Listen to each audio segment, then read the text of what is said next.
अस्सलाम वालेकुम जी। मेरा नाम सुहेल अब्बास है और आप देख रहे हैं learn with Suhail official YouTube channel. नाज़रीन, आज हम अगेन एक सीएसएस इंग्लिश ऐसे जो 2023 था, उसकी एक आउटलाइन देखेंगे। उससे पहले हम जो सीएसएस 2023 का जो पेपर था, उसके बहुत से ऐसे जो हैं वो हम कर चुके हैं। जिसमें हमने सबसे पहले जो देखा था वो ये था, बॉयज़ विल बी बॉयज़। ये होपफुली अगर आप रेगुलर इस चैनल को विजिट करते हैं और आपने नोटिफिकेशन ऑन किया हुआ है इस चैनल का, तो आपने इस जो ऐसे था इसको देखा होगा कि जिस तरीके से हमने इसके अंदर आउटलाइन जो थी वो बनाई थी। सिमिलरली ऑनलाइन लर्निंग वाला ये इस टॉपिक को भी हमने इसकी आउटलाइन हम बना चुके हैं। ठीक है। Similarly both parents should assume equal responsibility, ये भी हम अपना जो ऐसे है इसको हम कर चुके हैं। जो हमारी लास्ट वीडियो थी उसके अंदर हमने ये देखा था, people have become overly dependent on technology. ठीक है।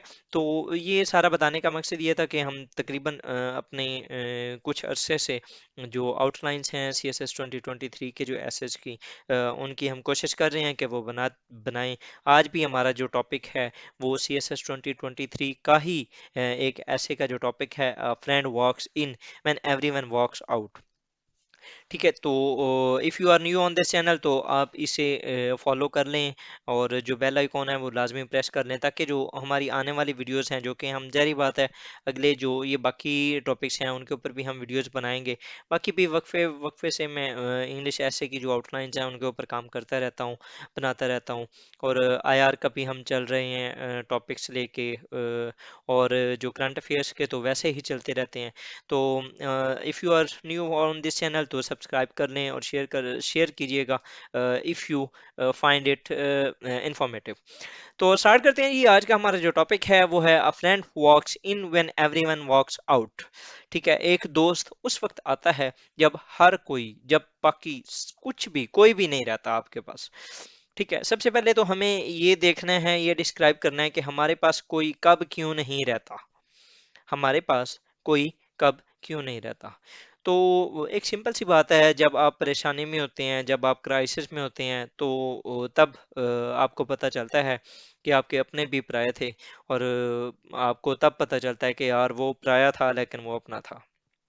ठीक है। जब भी आप बहुत ज्यादा एक गहरे किस्म के क्राइसिस में होते हैं, तो आपके पास सिर्फ वो स्टे करता है जिसको आपकी फिक्र होती है, जिससे आपकी चाहत होती है, जो आपको चाहता है, जो आपको दिल से मानता है कि नहीं यार ये मेरा दोस्त है, ये मेरा बड्डी है, या ये मेरा बेटा है, ये मेरा बाप है।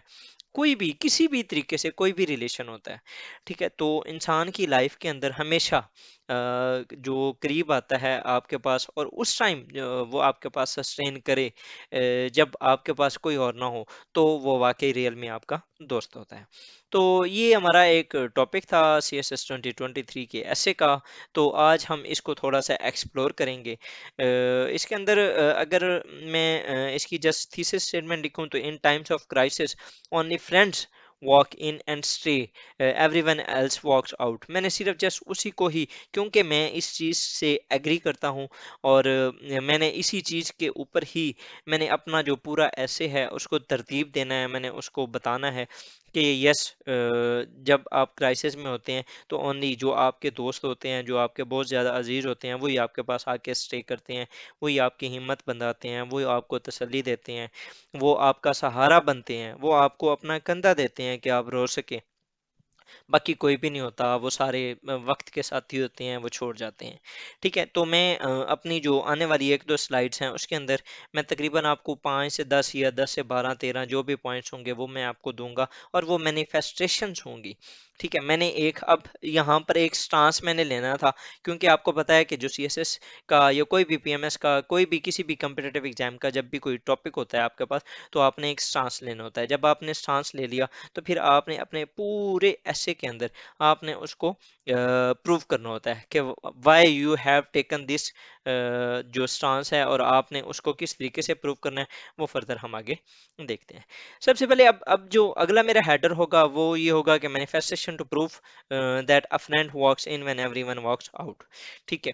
तो जिस तरीके से मेरी एक ऑलरेडी आदत सी बन गई है तो कि मैं चीज़ों को डिवाइड कर लेता हूँ। जब आप डिवाइड नहीं करते, अगर आप सिंपली देखें तो आपको चीज़ों को ऑर्गेनाइज करने में या आपको सोचने में, आपकी ब्रेनस्टॉर्मिंग में वक्त ज़्यादा लगेगा। लेकिन जब आप चीज़ों को डिवाइड कर लेते हैं, उसको पॉलिटिक्स में, इकोनॉमी, सोशल, कल्चर, इस तरह की चीज़ों में, या individual level, national level, society level, family level, global level, जब आप इस तरह चीज़ों को डिवाइड कर लेते हैं तो आपके पास जो नॉलेज है, आपकी जो ब्रेन स्टॉर्मिंग है वो इजीली हो जाती है और आप चीज़ों को बेहतर तरीके से अंडरस्टैंड कर सकते हैं, या आप वहाँ पर अपने जो पॉइंट्स हैं उनको उनकी जो इनपुट है वो दे सकते हैं। अब मैं इंडिविजुअल लेवल से स्टार्ट कर रहा हूँ, फिर मैं फैमिली लेवल पे जाऊंगा, फिर मैं सोसाइटी लेवल पे जाऊंगा, फिर मैं नेशनल एंड ग्लोबल लेवल पे जाऊंगा। दो दो तीन तीन पॉइंट्स जितने मेरे मुझे आते हैं वो मैं यहाँ पर आपके साथ डिस्कस करता हूँ। आपने उनसे कुछ सबक हासिल करना है और आपने फर्दर अपने जो पॉइंट्स हैं वो आप बनाइएगा, फिर मेरे साथ भी शेयर कीजिएगा नीचे कमेंट बॉक्स में। तो स्टार्ट करते हैं। सबसे पहले जी, friend friend comes to help. जब भी आप क्राइसिस में होते हैं ना, इंडिविजुअल लेवल पे जब भी आप किसी भी किस्म के क्राइसिस में होते हैं, तो आपका सबसे जो अजीज दोस्त है वो आता है और वो आपकी हेल्प करता है। इसके अंदर जब हमने इस तरीके का एक ऐसे जब हमने उसको लिखना होता है या हमने प्रूफ करना होता है, तो हमने एग्जाम्पल्स कोट करनी होती हैं। तो मैं आपको ज़्यादातर जो एग्जाम्पल्स हैं वो हिस्ट्री से दूंगा, prophets peace be upon him हज़रत मोहम्मद सल्लल्लाहु अलैहि वसल्लम की लाइफ से दूंगा। उसके अलावा जितने भी मेजर लीडर्स गुजरे हैं या कोई भी किसी भी लिहाज से, कोई फिलोसफर हो गया या किसी भी, तो आपको ना मैं बैकएंड से एग्जांपल्स देता रहूंगा। सबसे पहले जी, फ्रेंड फ्रेंड वाली जो मिसाल है, आप देखें कि हजरत अबू बकर सिद्दीक की हजूर अकरम सल्लल्लाहु अलैहि वसल्लम के साथ जो दोस्ती थी, आप उसका अंदाज़ा इस चीज़ से लगा सकते हैं कि गारे सौर में जब बाकी सारे जिन्होंने जाना था वो जा चुके थे, कुछ रह गए थे, ठीक है, तो उस टाइम एक एक मतलब के प्रॉफिट सल्लल्लाहु अलैहि वसल्लम के साथ एक उनका दोस्त था जो कि उनका सहारा बना और वो हर वक्त उनके साथ रहा, और वो था हजरत अबू बकर सिद्दीक। आप देख लें कि उनके मल्टीपल टाइम्स इस तरह के क्राइसिस आप सल्लल्लाहु अलैहि वसल्लम की लाइफ में आए, लेकिन आपने अक्सर वहां पर हजरत अबू बकर सिद्दीक रजी अल्लाह तआला अन्हु को पाया। इसी तरह आप हजरत उमर की मिसाल दे सकते हैं, आप हजरत उस्मान रजी अल्लाह तआला अन्हु की मिसाल दे सकते हैं, आप हजरत अली की दे सकते हैं, हजरत अली करमुल्लाहु वजहुल करीम। मतलब कि आप इन सब को देखें तो ये हजूर अकरम सल्लल्लाहु अलैहि वसल्लम के दोस्त थे, ठीक है, लेकिन जब भी इन टाइम्स ऑफ क्राइसिस, जब भी आप सल्लल्लाहु अलैहि वसल्लम के ऊपर किसी भी मुश्किल वक्त, कोई भी मुश्किल वक्त था, तो ये they were always there to help prophet peace be upon him. Secondly, अगर आप फ्रेंड्स की देखें तो हिस्ट्री के अंदर कार्ल मार्क्स, उसको उसके अपना जो मुल्क था उससे जिलावतन कर दिया गया था, ठीक है, उसके ऊपर इस तरीके का इतना जो मुश्किल वक्त था वो आया, लेकिन उस वक्त भी उसके साथ एक बंदा खड़ा रहा था। कौन था? उसका दोस्त फ्रेडरिक एंजल्स, जिसके साथ उसने एक बुक भी बाद में लिखी थी, the politics of family Nations and, इस तरह की उसकी एक बुक थी, ठीक है। तो मतलब कि क्या था कि अच्छा दोस्त था और उसके साथ उसने स्टे किया। सिमिलरली, अगर आप ये इंडिविजुअल लेवल पे एक आम इंसान की लाइफ में हम अगर फॉर एग्जांपल मेरे साथ भी अगर कल को कोई हादसा पेश आता है, ठीक है, तो बहुत ज़्यादा जो मेरे चाहने वाले होंगे, जो बहुत ही करीबी दोस्त होंगे, वही मेरे साथ स्टे करेंगे, वो मेरे साथ कंधे से कंधा मिला के इन टाइम्स ऑफ क्राइसिस मेरे साथ वो खड़े रहेंगे। लेकिन with the passage of time वो जो सिचुएशन होंगी, वो जो आम होते हैं वो भाग जाते हैं। अगर आप फैमिली लेवल पे देखें तो वहाँ पर भी पेरेंट्स आपका उनके साथ बहुत ज़्यादा क्लोज रिलेशन होता है, ठीक है, वो स्टे करती हैं जब भी आप क्राइसिस पे होते हैं। मतलब कि आप देखें, अगर बच्चे के ऊपर कोई कोई क्राइसिस आ गए हैं तो माँ बाप सहारा बनते हैं। अगर माँ बाप के ऊपर कोई इशू कुछ इस तरीके से बनता है तो बेटा या बच्चे जो होते हैं वो सहारा बनते हैं। अगर बच्चे सहारा नहीं बनते तो वो फ्रेंड्स नहीं है, ठीक है। अगर फॉर एग्जांपल माँ बाप बच्चों के लिए वो सहारा नहीं बनते तो वो फ्रेंड्स नहीं है, ठीक है, आप उनको फ्रेंड्स नहीं कहा जा सकते, कह सकते, बिकॉज हम यहाँ पर जो डिस्कस कर रहे हैं, द फ्रेंड्स कम्स या वॉक्स इन, जब जब कोई भी आपके साथ नहीं रहता तब वो आता है, ठीक है। तो पेरेंट्स हमेशा, मोस्ट ऑफ द केसेस, वो हमेशा उस टाइम रहते हैं जब आपके पास कोई और नहीं होता। सिमिलरली, आपकी यहाँ पर जो फैमिली लेवल के ऊपर अगर मैं आपको एग्जांपल दूं तो शेब अबी तालिब, हजूर अकरम सल्लल्लाहु अलैहि वसल्लम की लाइफ में जब ये मार्का आया था, जब बाकी सब ने आपसे बाइकआउट कर दिया था, तो आपके फैमिली के कुछ अफराद थे जिन्होंने शेब अबी तालिब में वो जो एक घाटी थी उसके अंदर 3 साल आपके साथ वहां पर स्टे किया। और बहुत ही जान जोखों का काम था वो, जब उन्होंने इवन के हदीस में आता है कि उस वक्त उन्होंने पत्ते खाए। ठीक है, मतलब कि एक मुश्किल वक्त था जो आपकी फैमिली आपके साथ वहां पर उन्होंने स्टे किया। सिमिलरली अगर आप देखें तो नूर मुकद्दम केस, अब मैं यहाँ पर करंट जो हिस्ट्री है उसके अंदर आता हूँ।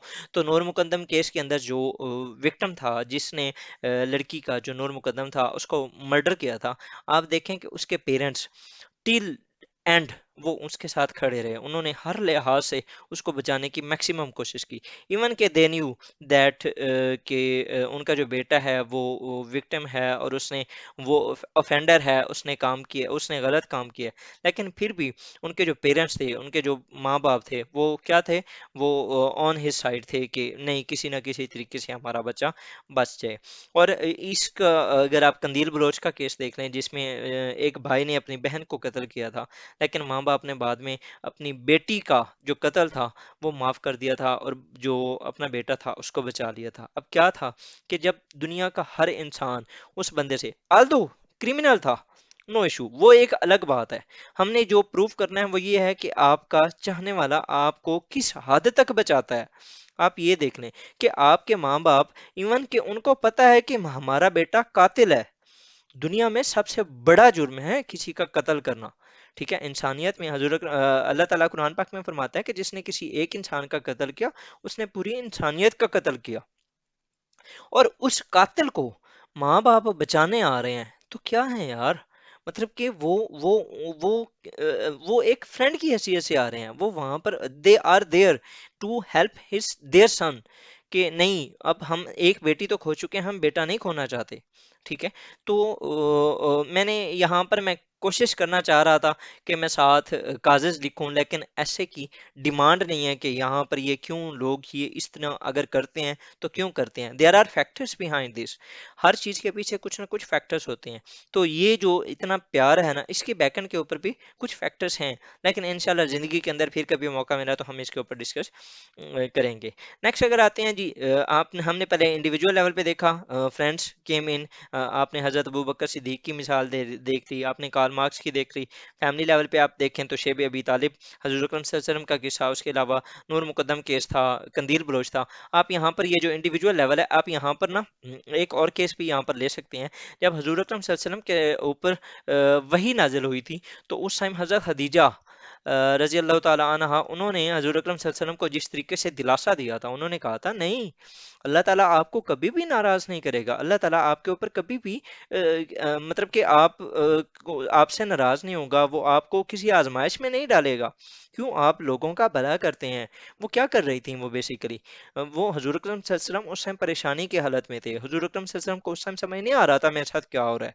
ठीक है, क्योंकि पहली वही थी, तो उनको इस तरीके से अब ये एक मेरा अपना पर्सनल ओपिनियन है, क्योंकि एक जब भी इंसान के साथ एक फर्स्ट एक्सपीरियंस होता है, तो उसका उस तरीके से जो एक शौक होना या फेयर होना वो एक बनता है।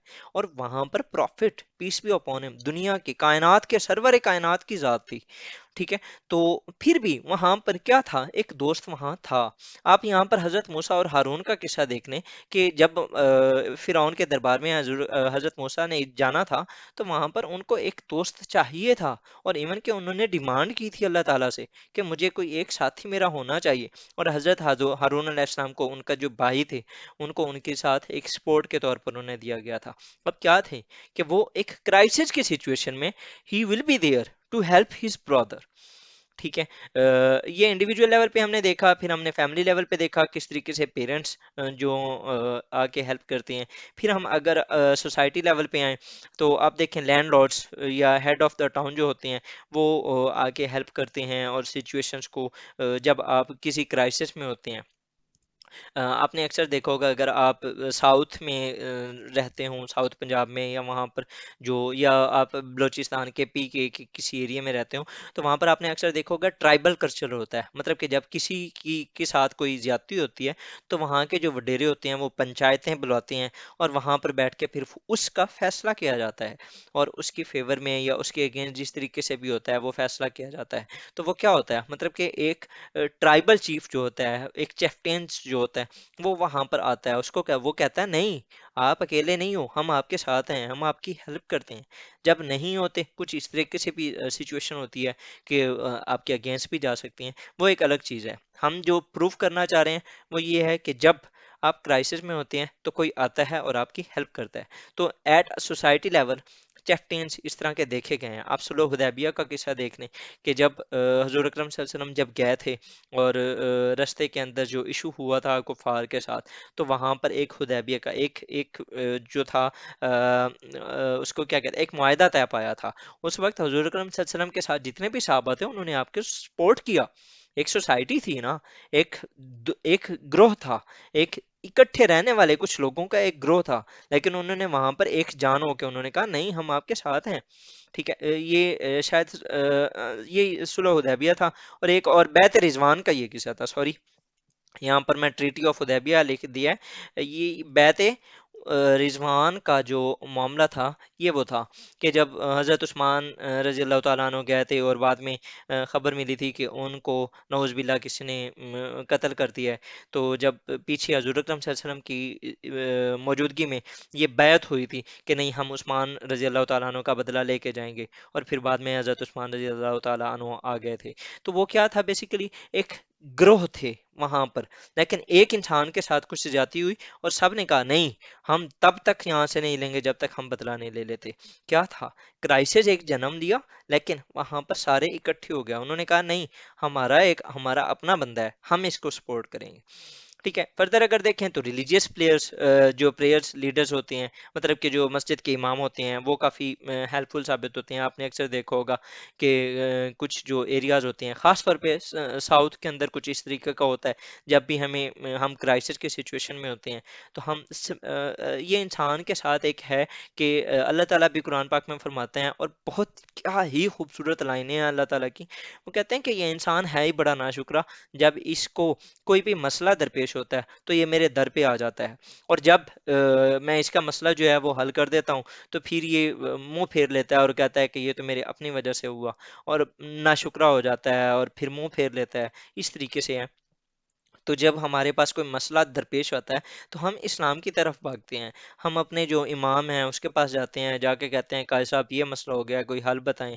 ठीक है, और वो फिर उनसे कुछ भी जिस तरीके से भी होता है, क्योंकि हमारी एक रूहानियत वाली जो एक फीलिंग्स हैं उनके साथ जुड़ी होती हैं, तो वो फिर हमें कुछ बताते हैं, हम कुछ अमल करते हैं। बेसिकली अल्लाह ताला वसीले पैदा करता है ना, तो वो मुख्तलिफ लोगों के अंदाज में मुख्तलिफ लोगों से में जो है वो इनपुट दे देता है और हमारा जो मसला है वो हल हो जाता है।